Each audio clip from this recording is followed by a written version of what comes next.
Good evening, honored NHS candidates, our proud faculty, parents, whom we could not be here without this evening, grandparents, friends, and other guests. My name is Linda McKee. I'm National Honor Society Advisor. It's certainly a pleasure and an honor to welcome you here to our 50th National Honor Society induction. Will you please stand and join me with the pledge to the flag?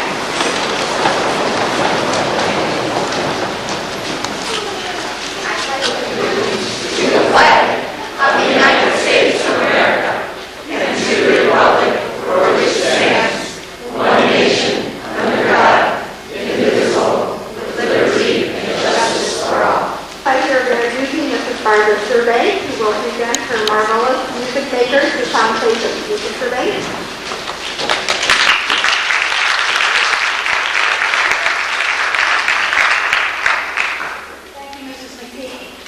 It is my pleasure to bring to you tonight the 1991-92 Sound Station. This will be their debut performance for this year, and we are especially proud to be here tonight because 5 of our members are NHS candidates. They are, would you please stand, Dole Anderson, Elise backstage, Anna Gee, Jessica Del Vecchio, Meredith McKee, and Andrew Walsh. We're very proud to have these as kind of our show choir. Thank you.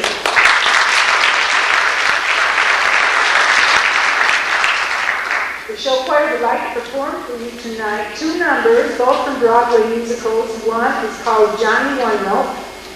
It's a story about someone who could only do one thing but did it very, very well, from Babes in Arms. And the other one is A Very Soft Shoe from Once Upon a Mattress. A story about a young man remembering the good old days when his dad danced a very soft shoe. I hope you enjoy it. Thank you.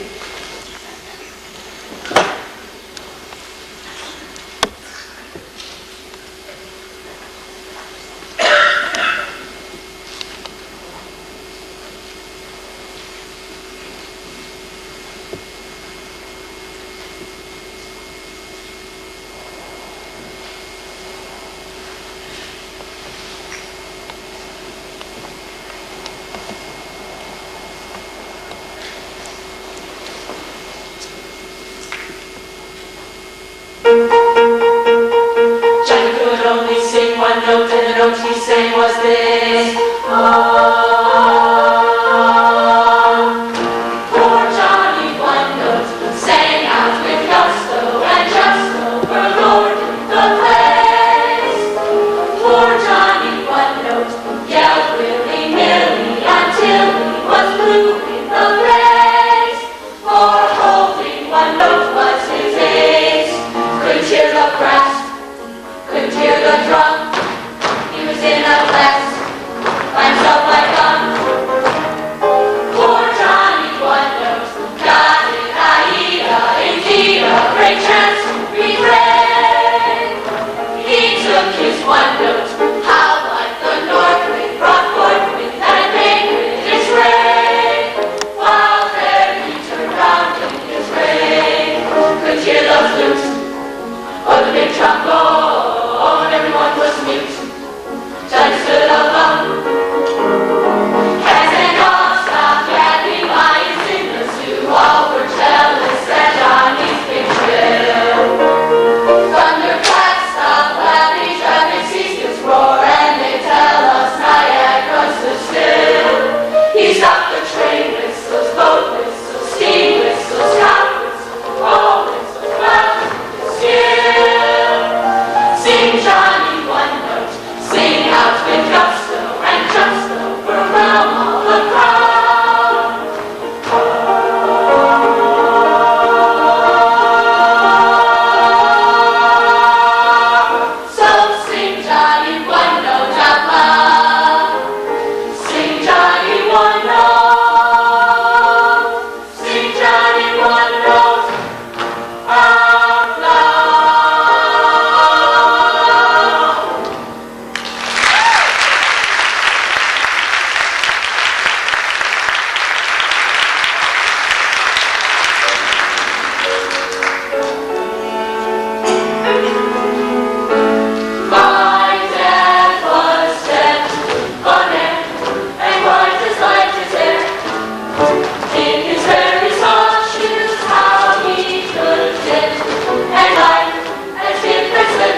was nationally founded in 1921 and chartered here at Brush High in 1941. Its privileged membership is one of both service and commitment and honor. The motto of NHS, Noblesse Oblige, invokes the obligated nobility of fulfilling behavior that is honorable, responsible, and generous to others. Our NHS members from last year certainly exemplified this motto because they raised over $400, believe it or not, selling lollipops and wrapping paper that they gave to the children of Health Hill Rehabilitation Hospital, to whom they also gave over 300 hours of service time, along with serving as peer tutors for their fellow classmates at Brush High.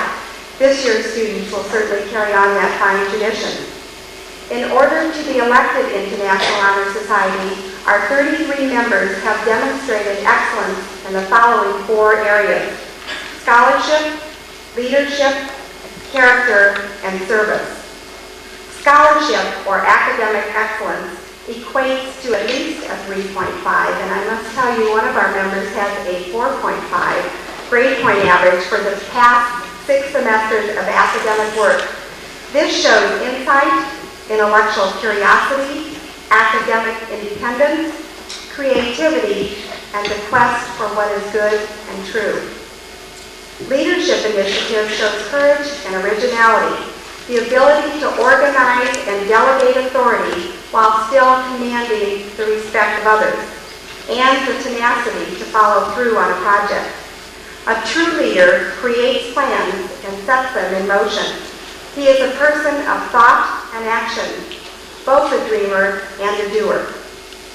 Outstanding character reflects personal integrity, reliability, honesty, confidence, poise, enthusiasm, patience, humility, and certainly a sense of humor. Service exemplifies discovering your best talents, skills, and abilities, applying them where they will make the most effective contribution to your fellow man. It is actively participating in, without any monetary recompense, school and community extracurricular activities. And again, I need to share a thought with you. The 33 young people that you see being honored this evening have, from 9th grade to today, contributed over 3,500 philanthropic service hours. I can't believe they've done it with all the other things that they do. It's outstanding.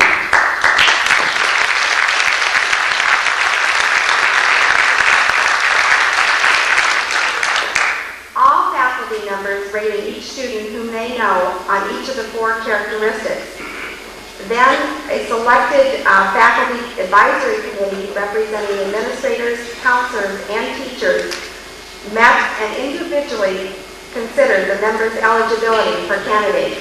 As you can see, this is a complex process, but when you look at those young people seated in front of us this evening, you realize that the process works. We have some very wonderful candidates. Here to honor our candidates with us this evening is a very special person, Major Carl Waltz. Major Waltz was born in Cleveland. He graduated from Brush High in 1973. His high school days have been remembered as being someone who loved music, somebody who loved sports. I understand you played in the Blue Moons, Major, which was a band and singing group, is that correct? And he was known to be a jock on both the varsity and it's a little dubious whether it was baseball teams. Nobody was quite sure, but we'll give you credit for both. This love of music and sports has obviously carried through to his adult life because the Major still enjoys music and sports, and that's his recreational outlet when the engines get too hot on the launching pad. Another brush love has followed the Major through his life. That is his high school sweetheart, the former Pamela Gladdy. The Major and his wife have 2 children, Allison, who is 10, and Aaron, who is 6 years old. Major Waltz graduated from Kent State University in 1977 with a BS degree in physics, summa cum laude. I believe there is a gentleman here this evening who is partially responsible for that love of physics. His old physics teacher, Mr. Al Ike, has come back to honor the Major, and it's an honor, Al. I'm not sure where you disappeared to. I saw him earlier. He's way in the back. But it's an honor.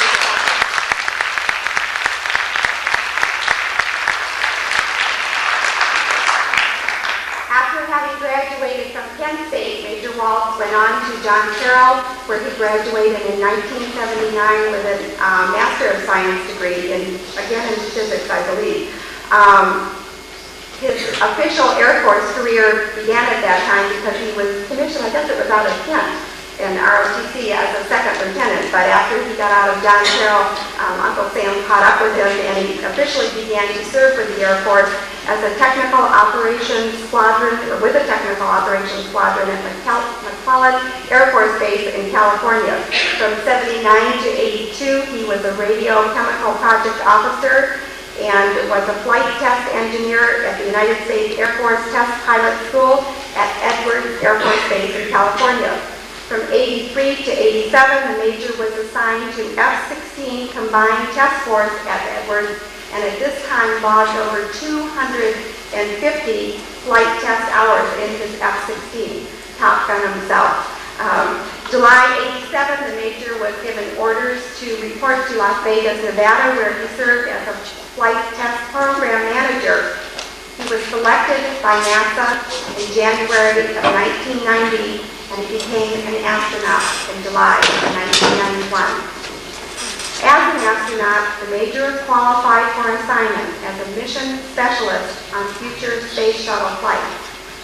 Now, hearing all of this, the Major sounds to me like he walks in the stars and he has wings and a halo, and I cannot believe that any young man who went through Charles F. Brush High was really that much of a goody two-shoes and his halo was always shining. I tried to do some undercover work to find out a little bit more about the Major, and I have to tell you, your mother loves you dearly because she said, "Oh, Carl was such a good boy, he never did do anything wrong. Now his brother, I can tell you about." So, Mama was no good. She was not about to spill the beans, so I had to do a little more underground work, and a dear friend of yours, Major, I won't tell you who, but he is here this evening. He's up with a couple more stories that I wanted to share with you, just so you know he really is real.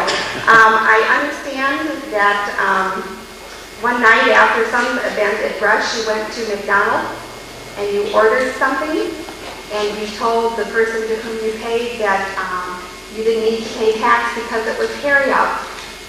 Aha! He went out the door and sat down and started to gobble up whatever it was he was eating. Nobody can remember that. But got about halfway through his meal, couldn't continue, and said, "I can't eat this anymore. I didn't pay tax." Went back in, paid his tax. The Major obviously understands the part of the NHS character that says he has integrity. He did it. Your friends couldn't believe he did it either. Now, he's still too good, so this wasn't a good enough story. I also understand that at some point in his youth, that a hole got poked in your dad's convertible top, and Papa wanted to know who did it, and Johnny Two-Shoes here, Goody Two-Shoes, he didn't do it, man. It was his brother, John. Now, is that not a typical brother? His brother caught the devil, and the Major was hiding in the corner.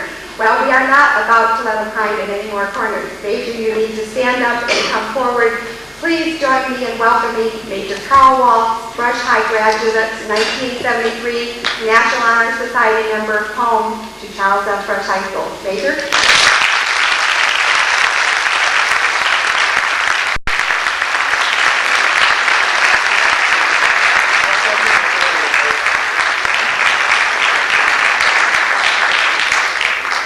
Well, I'm really glad to be here, and I've been thoroughly embarrassed. They wouldn't take the money. When I tried to give it to them, they wouldn't take it at McDonald's, you know? I feel bad about the car. Probably always will. But I don't think my brother holds good. Anyway, I'd like to congratulate the NHS inductees. You've obviously been working very hard here in your work here at Brush High School, and your dedication is being recognized tonight. That's the good news. The bad news is, because you're here, there's a challenge that goes with that, to continue your good work here in your senior year, and then onwards into college, and then into your professional lives, wherever they may take you. So you're not off the hook. You're still on the hook to continue your good work, and I'm sure you will. I'd like to take the opportunity to congratulate the faculty and the parents of distinguished inductees. You know, it takes a lot of hard work from the faculty, a lot of hard work from the parents to keep on the kids, especially when you'd like to let them squeak off from their homework. You know, you got to make sure that you keep the pressure on. Now that I have 2 kids, you know, I always sometimes you'd like to let them go out and play a little bit, but you gotta rein them in, keep their nose to the grindstone. And so it's you know, I think it's a tribute to your parents and certainly a tribute to the faculty. You know, I mean, you're out there, you all are very bright and intelligent, and unless you have an excellent faculty like we have here at Probst, you know, the achievement would not be as great. And certainly, I owe a great deal to the faculty here, to certainly Mr. Ike and Mrs. Herron, maybe out there, you know, just some great teachers that really inspired me to excel. And that's what we're talking about, is excellence in education.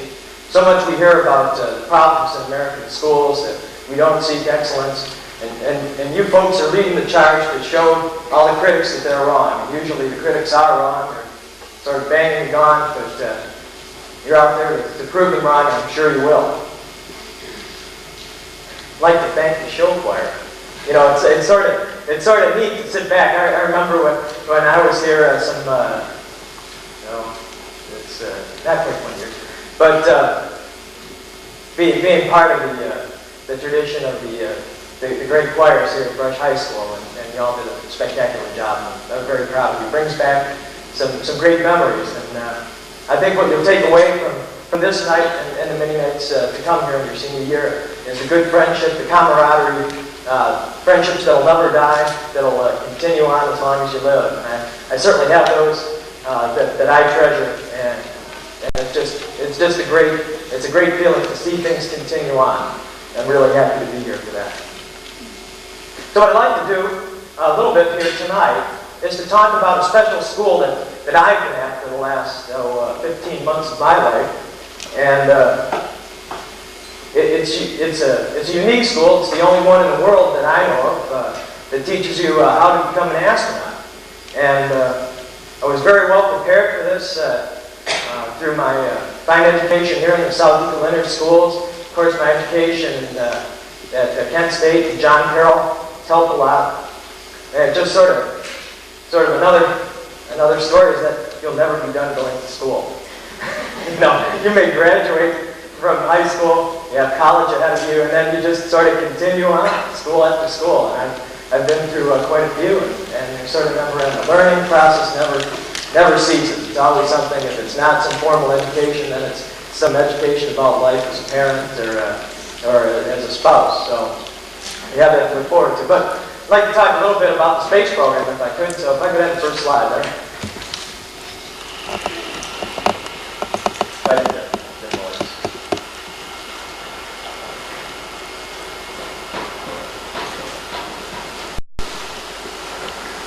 We have here a polar bear and a snowstorm. All right, let's talk a little bit about, this is my class patch. I'm in the class of 1990. There have been 13 astronaut selections since the first one back in the 50s. It selected the Mercury 7. I'm in the 13th. There are 23 members in our class, and so we have the 23 stars around the patch. On the patch, certainly we have the shuttle orbiting the Earth. Sort of represents my immediate future as an astronaut in the space shuttle program. That's what I've been training to fly and participate as a crew member on. But even astronauts have their aspirations and their hopes for the future, and those are envisioned in the Moon and Mars, representing our hope that we'll continue our exploration beyond the low Earth orbit of the space shuttle, back to the Moon, and then on to exploration out to Mars. And I may not get to do it, but certainly the young people here may be participants in that great adventure. Next slide, please. Now this is a picture of the original 7 astronauts. They were all military test pilots. As you can see, they were all men. At the time they were flying the most high-performance aircraft in the inventories of their respective Air Force and Navy. And they brought that kind of test piloting, courageous, stick and rudder kind of instincts to the early space program. If I could have the next slide. The little contrast with my class. This is the class of 1990, and a couple of obvious changes. First of all, we have color film, so it's a little better picture. You guys will hear that joke tomorrow too, so I apologize. But we have our cadre of military test pilots, 7 in all. Very interesting. We had Mercury 7. We still have our 7 military test pilots. But we also have a combination of military aviators and engineers, as well as scientists and engineers with PhDs and master's degrees. We also have 5 women in our group. And what you see here is a maturation, a changing of the guard to encompass the changing space program. Instead of just being going up in space and trying to fly these stick and rudder, we're going up to space to work, to learn, to do research. And so this group represents both the old and the new. And I'm very proud to be a member of this group. And I'd like to talk a little bit about some of the training that we have to go through. If I could have the next slide. Of course, our eventual aim is to fly on the space shuttle. It's a tremendous opportunity, a tremendous ride. I haven't, of course, flown myself since I'm one of the new guys, but I had the opportunity to be down at Kennedy Space Center for the launch of the most recent space shuttle, Discovery, in September here. And it's an amazing feeling to hear the sound of billions of firecrackers as the solid rocket motors ignite. And it's just this overwhelming sound for several minutes. It's a tremendous experience. And these friends that you knew and worked with in the office go hurtling into space. It's really fascinating. But before you can do that, there's quite a bit of training that has to be done. Get into the next slide. Of course, the space shuttle is different than the previous space capsules. They landed with parachutes. The astronauts were really not at the helm in the true aircraft sense. With the space shuttle, on the other hand, we have wings, ailerons, rudders, and we can actually fly the space shuttle in for a landing and bring it in safely. Next slide. And here we have a landing out at Edwards Air Force Base. We've sort of changed our demands with time. Originally, we landed the space shuttle just like we land an experimental X-plane, and we've learned quite a bit. We've improved the space shuttle, and right now we're trying to make that further step in making this a more routine operation by landing on the runways out at Kennedy Space Center. Next slide. Now, to do that flying training requires special training, and our training sort of falls into 3 areas. We have flying training out near Houston at Ellington Air Force Base. We have our simulator training at Johnson Space Center and some of the other centers in the NASA family. And then we also have some special training where we go off-site. And it's sort of a one-time training that we do. It's air crew unique, and I'll talk a little bit about that. But the flying training is conducted with instructor pilots out at Ellington Field. One of the best tools that we have are the shuttle training aircraft. This is a Gulfstream G2, which has been highly modified to simulate the space shuttle aerodynamic characteristics and the space shuttle control characteristics. We took a perfectly good airplane and made it fly like a brick. And some of the modifications included a new engine with a specially designed thrust reverser that can be deployed in flight to create the drag necessary to make that airplane fall like a rock. We also have a computer-controlled aircraft control system so that we can make this good flying airplane fly like the space shuttle, which while it flies well, does not fly as good as some of the new airplanes that we have. The next slide will illustrate the cockpit. Ooh, so instead of blurring out, this could be a Hubble kind of thing. What we have on the right seat is a standard instrument setup, a standard yoke of any sort of a business jet. On the left seat, we have the space shuttle control stick, space shuttle controls. The space shuttle pilot or commander will fly in this left seat, and he will practice 10 gliding landings at a time out at one of our landing strips, either at Edwards or at Kennedy Space Center or out at White Sands at the Northrop Strip. Now, the space shuttle, when it returns from flight, from orbit, is essentially a glider. And so you get one chance to land it. So we practice many, many times, hundreds of approaches, to make sure that when we get to land that space shuttle for a real thing, that we get it right the first time, because we can't afford to take it around, because we can't do it. So this is one of our most valuable simulators for that task.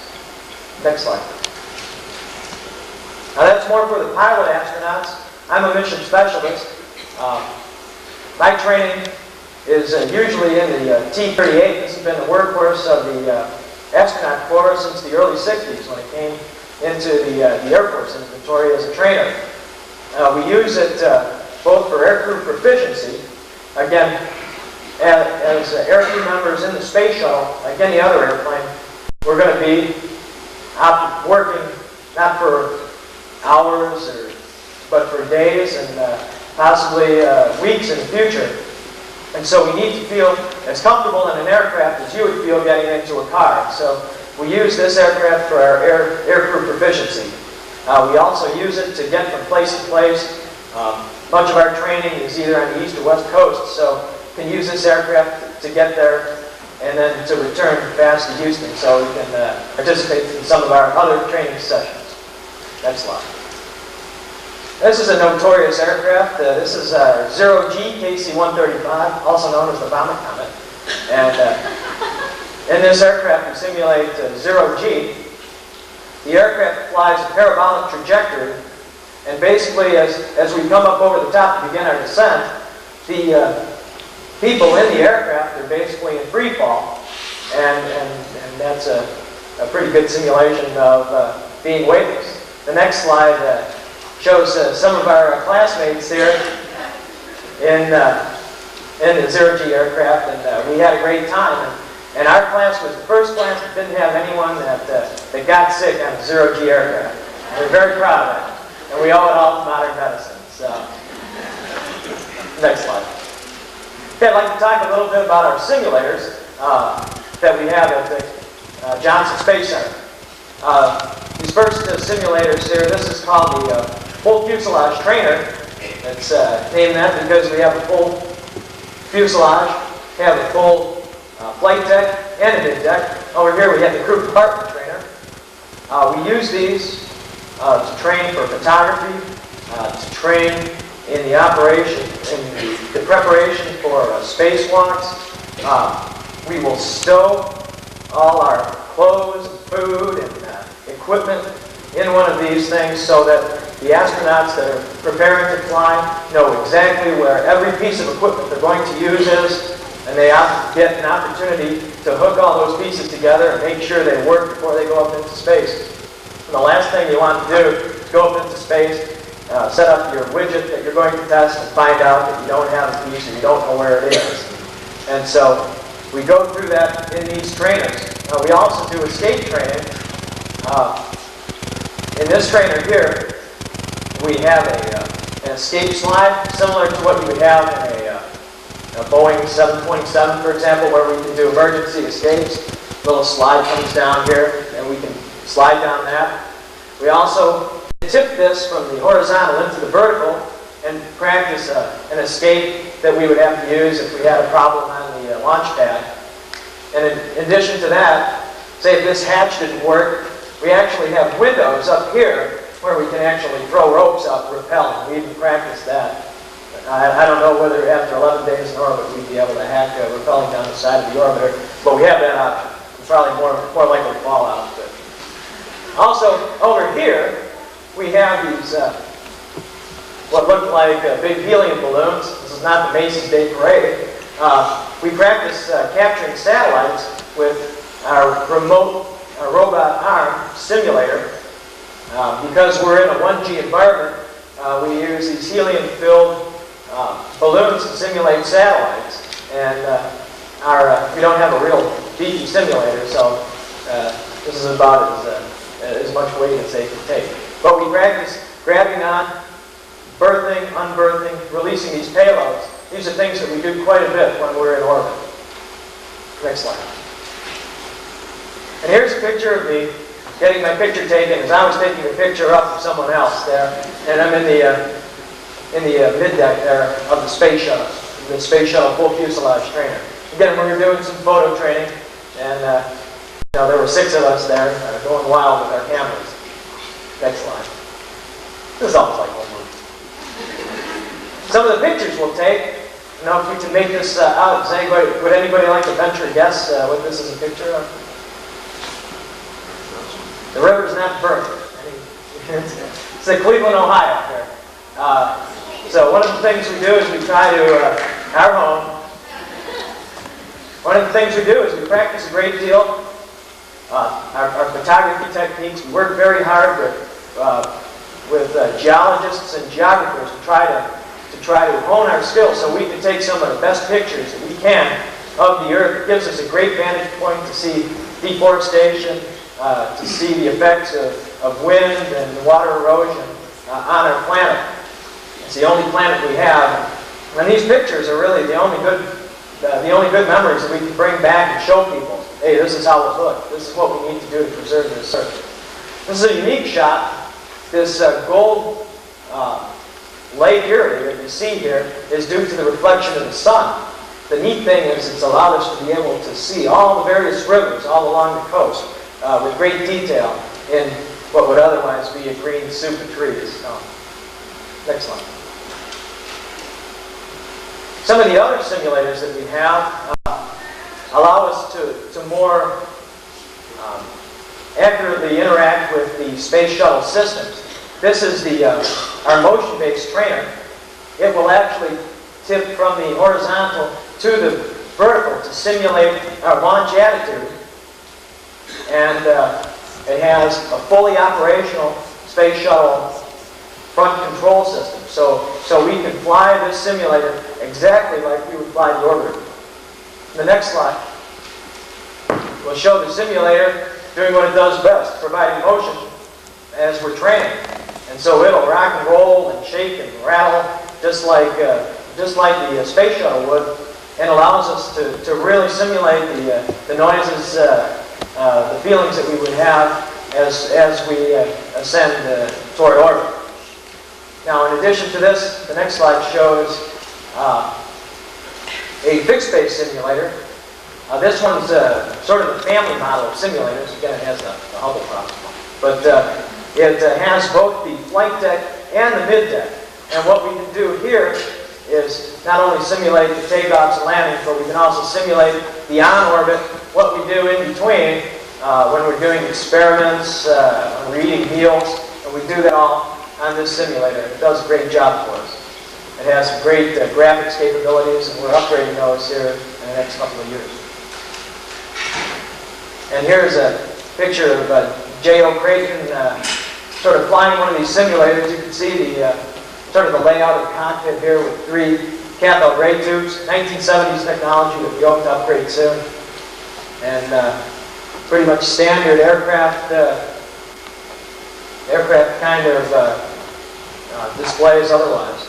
So it's pretty neat to fly and a lot of fun to land. So next slide. Now, probably my favorite training as a mission specialist, we specialize in operating the remote manipulator system, the robot arm. We also specialize in EVA training.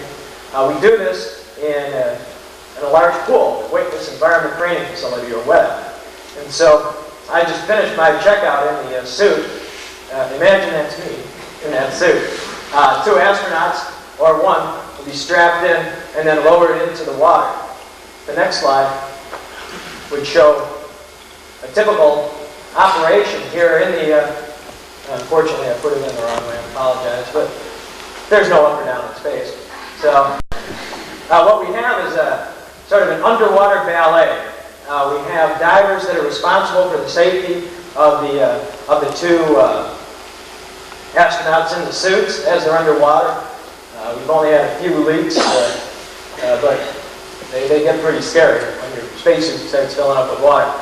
We also have camera persons that will be filming us while we're doing these tests. Other divers are there to help bring tools to the astronauts, and then there's a few others that are just sort of hanging around, watching what's going on and having a good time. Next slide, please. And the next slide shows, this is Jerry Ross in the WEDF. We did a test back in April looking at different methods of moving from one side to the other of the space station that we're planning to build. So this was a demonstration of one of the means of locomotion. Next slide. This is another one of those home movies. This is the astronaut class of 1990. Of the 23, 16 will check out in the spacesuit. The other 7, the pilots, were checked out in scuba as well, so that they could participate as intravehicular assistants, sort of helping the EVA crew members keep track of their timeline and their checklist. So after we all got checked out, we posed in the pool for our picture. So that's fun. Now we have some special training where we go on site to different places. Most of this is either survival training kind of oriented. This is Major Eileen Collins. She's going to be our first female pilot in the space shuttle program, and she's going to be lowered in a T-38 ejection seat simulator. You sit down there, they say eject, eject, eject, you pull the handles, and you get an e-ticket ride right at the rails there. So it's pretty neat. Next slide, please. We also, once we get out of the T-38, well, what do? Well, we have to parachute. So we do some parasailing. This is Dr. Ellen Ochoa. She's a computer scientist, electrical engineer, and she's being hoisted up into the air about 500 feet. The next slide will show her gracefully descending on the parachute and gently hitting the ground. Now, she gently hit the ground because she doesn't weigh very much. I, on the other hand, hit the ground like a ton of bricks. So, next slide. Now we went out to Pensacola, the Navy, tried to drown us at water survival. And some of the classmates, who knows who they were with all the water around. But they actually sent down a horse collar. We grabbed on. They pulled us up to the helicopter. They waved hi to us, and they put us back down for the jellyfish. So but it was a lot of fun. We definitely learned a lot there. We also did some camping.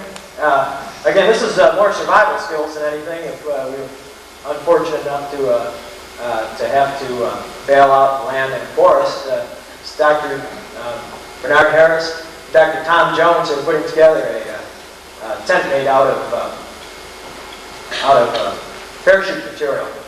And we actually ended up having to make sleeping bags out of parachute material. They were actually pretty comfortable to sleep in, so a lot of fun. Next one. And of course, as we continue our training, it's almost endless until you fly, but the big payoff is being able to climb in the space shuttle and get ready to go. Next slide. Now, of course, the space shuttle is on the horizon for me. In the future, we have several other programs, some more near-term than others. Certainly, we have the space station. We were able to win funding again for another year. For the space station, a lot of the work is being done around the country. Some of it right here in Cleveland at Lewis Research Center. Lewis is responsible for the power systems, and they are probably one of the few pieces of the space station that are on track and doing well. It'll be a great opportunity. We plan to put 4 people into orbit for up to 6 months to do some very basic research in life sciences and material sciences to understand what that weightless environment does to the human body, and also to try to make space a paying venture, to find that golden baby up there in space that we can help to increase the wealth of the world here. After this, the next slide sort of shows a Mars lander. The President put forth a challenge to land men on the moon on the 50th anniversary after the first Apollo moon landing. And we've done some in-depth initial studies for the Space Exploration Initiative. We have some target dates. We can identify the important technologies, and I hope that we can make this a reality someday. Now, certainly I won't probably have the opportunity to go and make this trip, but this is a trip for the future astronauts, the future scientists, mathematicians, engineers, business people that all have to work together to make it happen.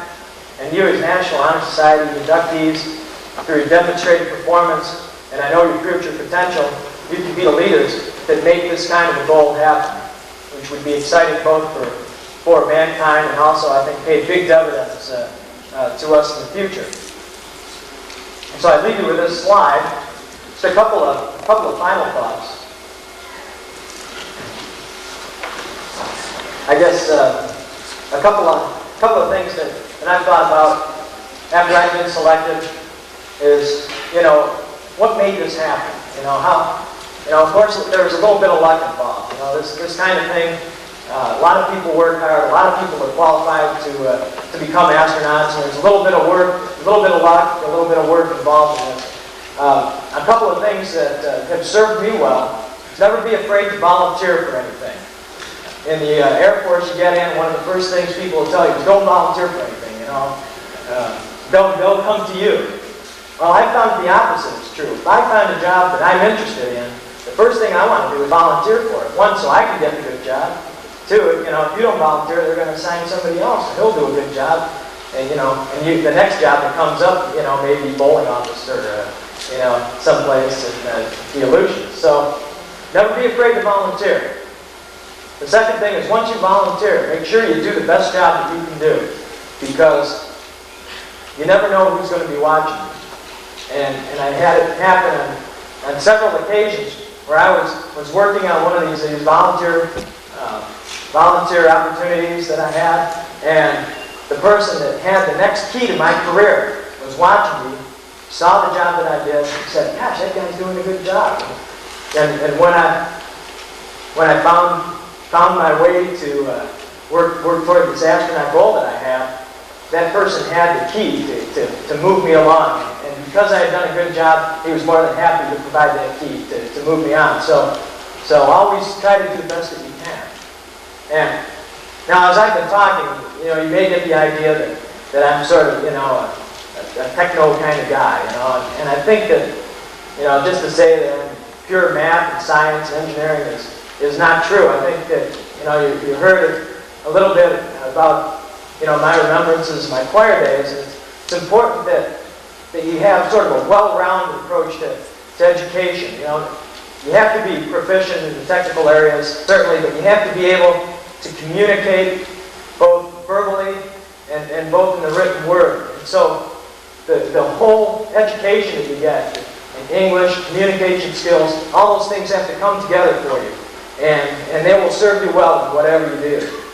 And certainly in your recreational activities, all that comes into play as a well-rounded person. So your activities in choir, activities in sports will serve you well throughout your lives. So I've told you everything I know.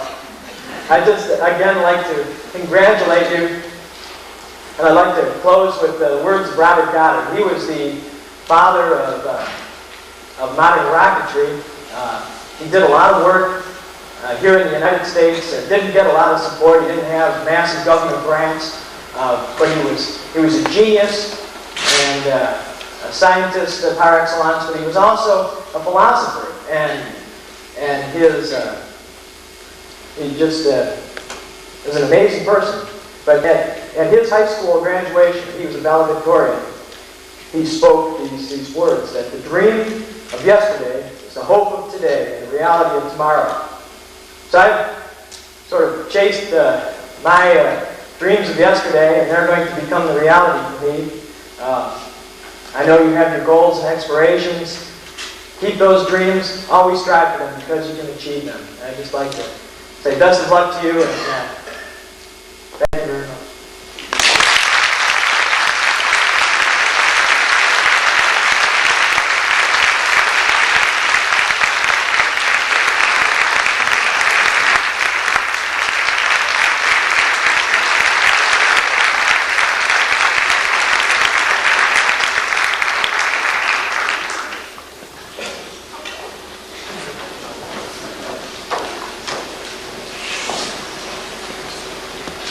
Well, nice to remember for all of us. Thank you so much, Major. It was delightful. Our principal, Joe Leonetti, could not be with us this evening due to some extensive surgery that he has had. However, I want to 33 NHSers to know that just before I left home, Mr. Leonetti was thoughtful and caring and called and said that he sent you his very, very best and that he is with us certainly now in thought, as we are with him in thought and prayer. In lieu of Mr. Leonetti, Mr. Dave Nickteen, one of our assistant principals, will now come forward and honor our candidates by bringing them up on stage. Mr. Nickteen, please.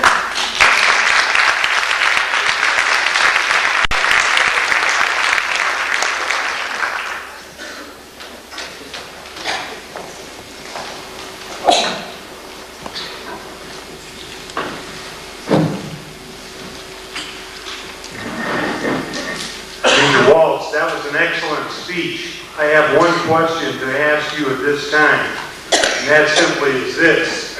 What is the age requirement to become a member of the space team?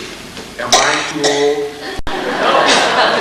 Well, I'm sure that there are probably some students present this evening, if not in this high school, that would like to volunteer my services.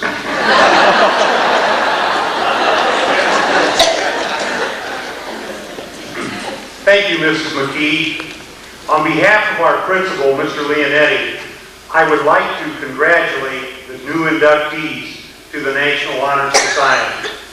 Congratulations, likewise, are in order for your parents. As you will agree, they too can take a great deal of credit for your success to date. The teachers who have guided you from elementary school through high school likewise are proud of your accomplishments. They too add their congratulations. This is indeed a proud and happy occasion for Charles F. Brush High School. Major Walls, the South Euclid-Lyndhurst community salutes you for your accomplishments in the past and certainly those that are in store for you in the future. You are proof positive of the ideals of character, leadership, scholarship, and service, which we recognize in this evening's inductees. Thank you for taking time from your busy and demanding schedule to be with us this evening, and we certainly look forward to your presentation tomorrow. At this time, I will call the names of the 1991 inductees and ask them to come on stage to receive their certificates. Please hold your applause until all of the candidates have been recognized.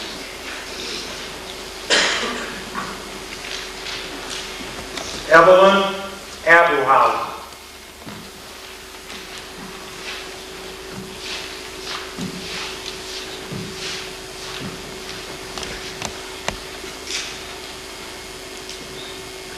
Christian Albu.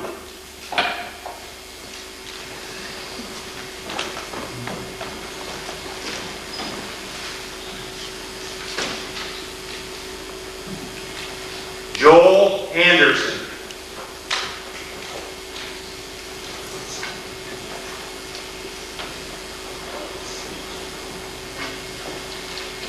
Guy Austrian.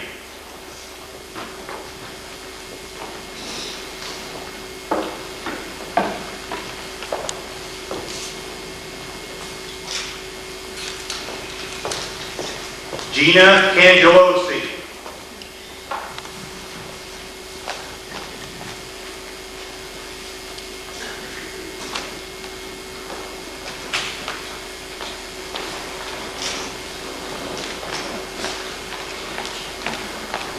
Christopher Sicardi.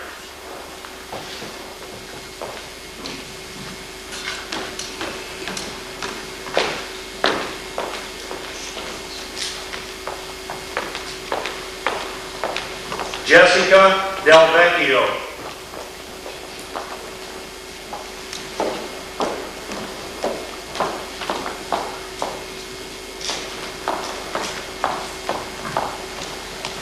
Lynn Egan.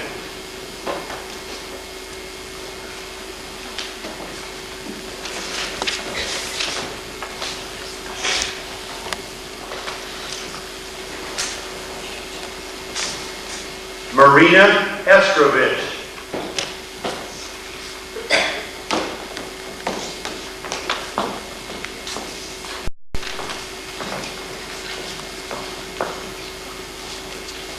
Jody Feinberg.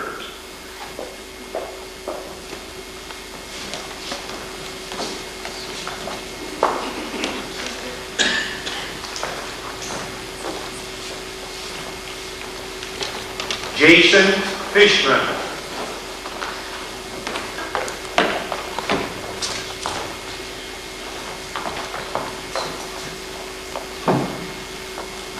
Wendy Franco.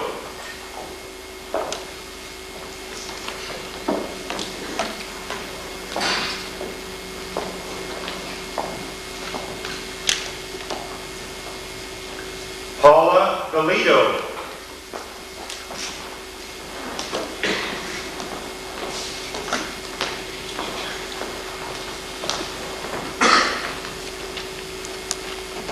Anna Gee.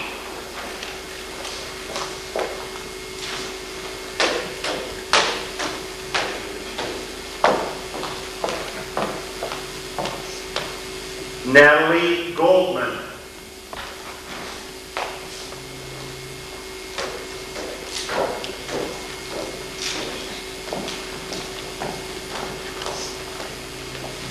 Jesse Goldstein.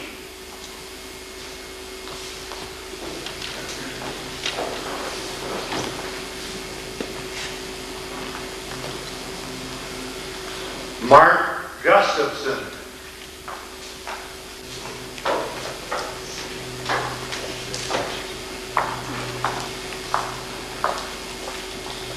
Marlene Hagelstein.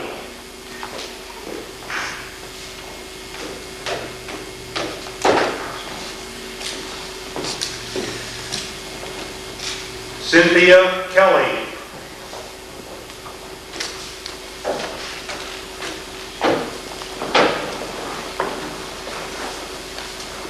Sharon Canute.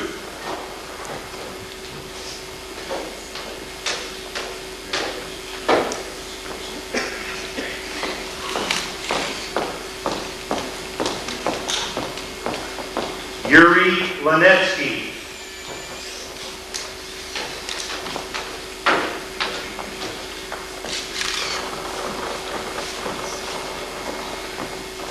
Kimberly Lubin.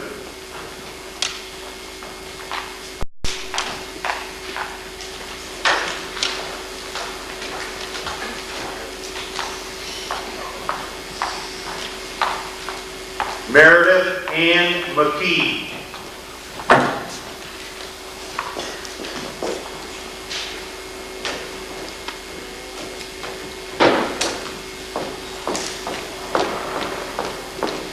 David Perlman.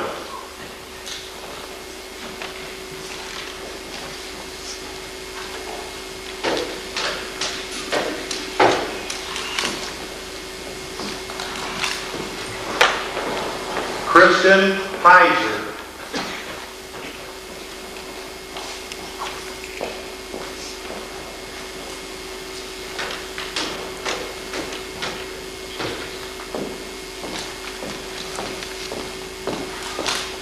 Katie Tollett.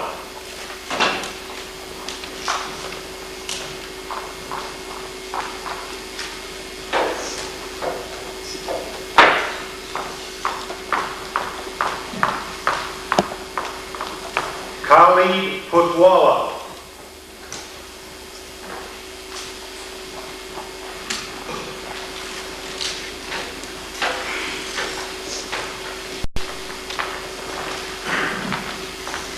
Adam Raskin.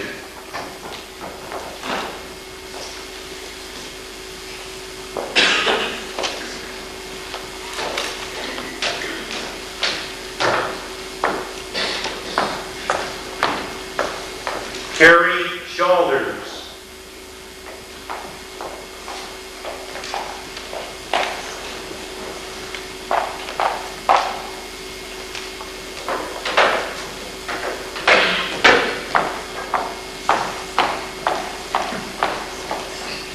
Lauren Tater.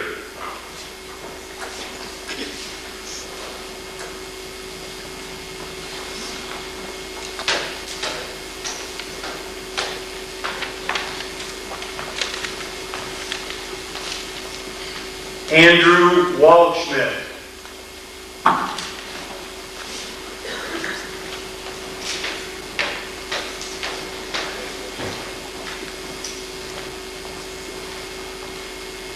Jennifer Rouse.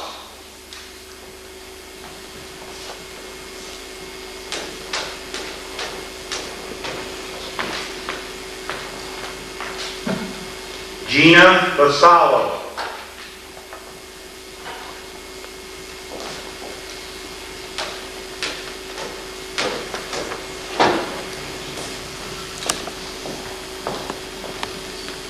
Please join me in recognizing the 1990.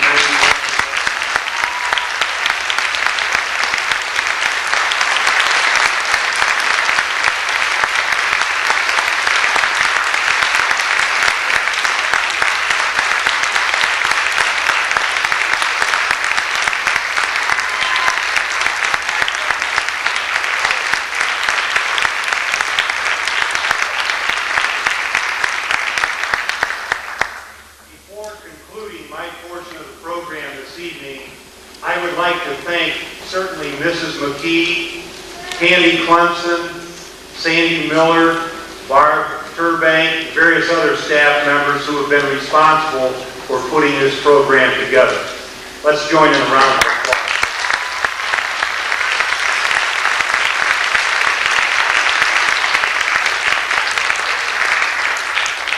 You're not quite done yet. I told you you had to stand on stage and look wonderful like you are. You need to do one more thing. Please raise your right hand and repeat after me. I pledge myself to uphold I pledge myself to uphold the high ideals of National Honor Society, the high ideals of the National Honor Society, to build strong character in myself and others, to build strong character in myself and others, to advance scholarship, to advance scholarship, to provide leadership, to provide leadership, and to serve my school, community, and nation and to serve my school, community, and nation in the interest of all humanity.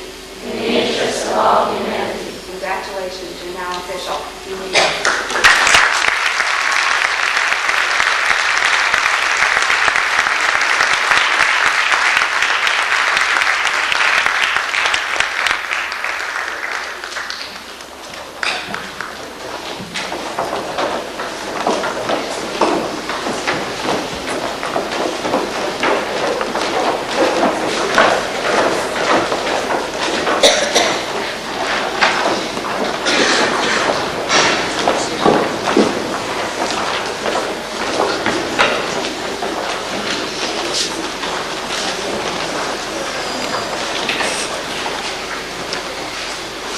What a wonderful crew.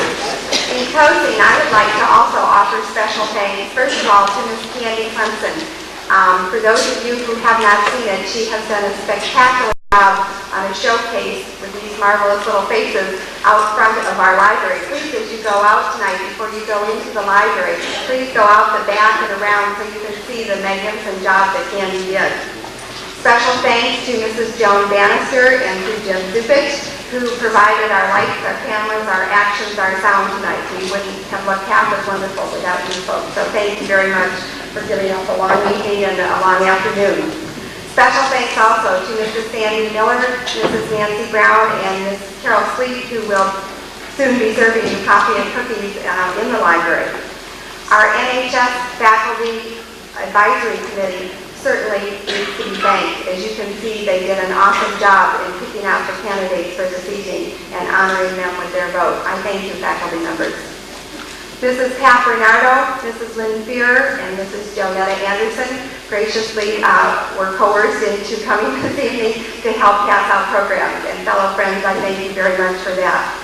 And Major Wall, certainly your inspiring, awesome words will be ones which we will never forget. And you know our hearts and prayers will be with you when you blast off. We will certainly be there. Major Wall's missions will certainly blast us into the 21st century. We don't know what that future holds, but we certainly do know who holds the future. Deep within the heart of each of you third-degree National Honor Society members is the light of hope, not only for today, but also for tomorrow. Accept the challenge of your National Honor Society motto, Noblesse Oblige. Understand that the important things in life are not accomplished for yourself alone. It is crucial that each of you carry out your share of collective responsibility. Humility, service, and integrity display one's true greatness. Fame, power, and money are only relative greatness. To quote Albert Schweitzer, the only truly happy people are those who have sought and found how to serve. I would also remind you, to those whom much is given, and you certainly are those, much is also required. With this thought in mind, Mrs. Sturbank and her chorale will end our program, and afterwards I would like you please to join us for coffee and cookies and cake and chatter and congratulations in the library. But Mrs. Sturbank and her crew will certainly end this lovely evening with the thought, a challenge to all of us, and especially to my dear little 33 people sitting out front. We do belong. Thank you.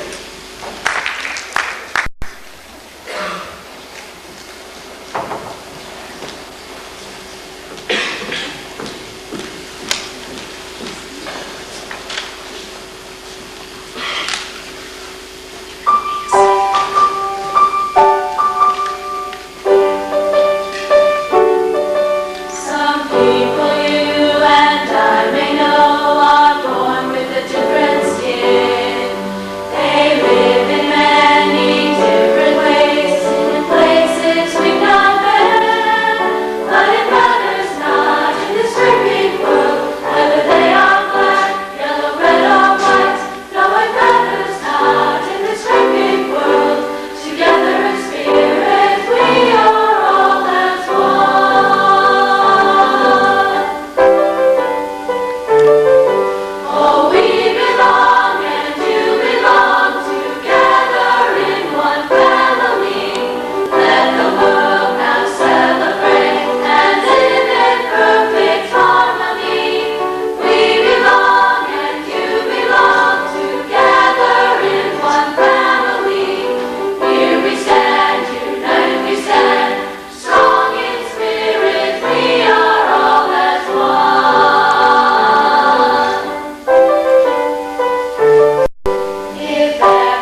गाड़ी तो मेरी गाड़ी यहाँ से देखते हैं गाड़ी में